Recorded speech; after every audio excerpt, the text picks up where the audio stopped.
इस वाणी में सतगुरु कबीर साहिब जी ने ब्रह्म के स्वरूप यानी मालिक के स्वरूप का वर्णन किया है।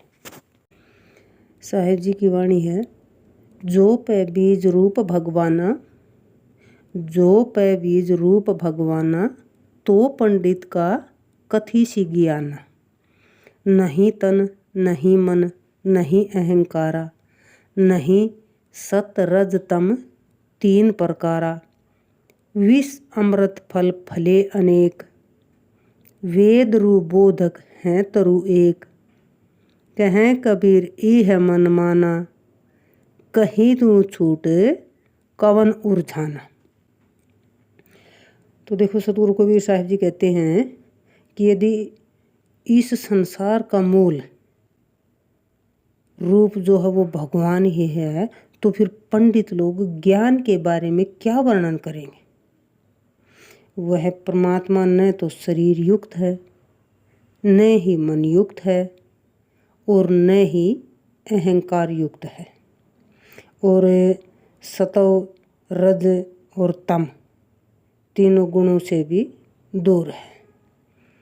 इस संसार में कर्म रूपी वृक्ष पर, क्या कहते हैं साहिब जी, कर्म रूपी वृक्ष पर विष और अमृत के अनेक फल लगे हुए हैं। वेद और सारे ज्ञान आदि इसको मानते भी हैं। तो सतगुरु कबीर साहिब जी कहते हैं कि मेरा मन इसी में उलझा हुआ है। यानी जो साहिब जी ने ऊपर ये उलझन जो बताई है, साहिब जी कहते हैं कि मेरा मन इनमें उलझा हुआ है, और इसमें उलझा हुआ मन मुक्ति नहीं प्राप्त कर सकता।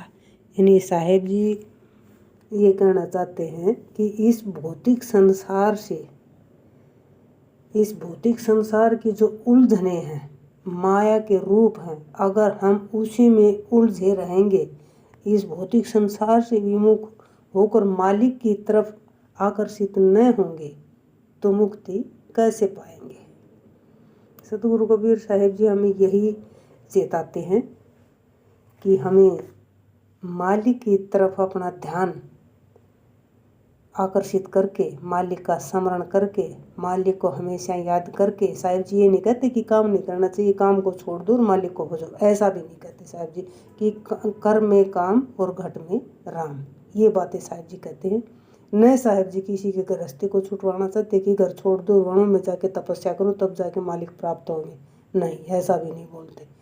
साहिब जी का यही कहने का मतलब है कि इस भौतिक संसार की उलझनों से जूझते हुए आप मालिक को हमेशा याद रखोगे, तो भी आप मुक्ति को प्राप्त कर जाओगे। बोलो साधु सत्संग।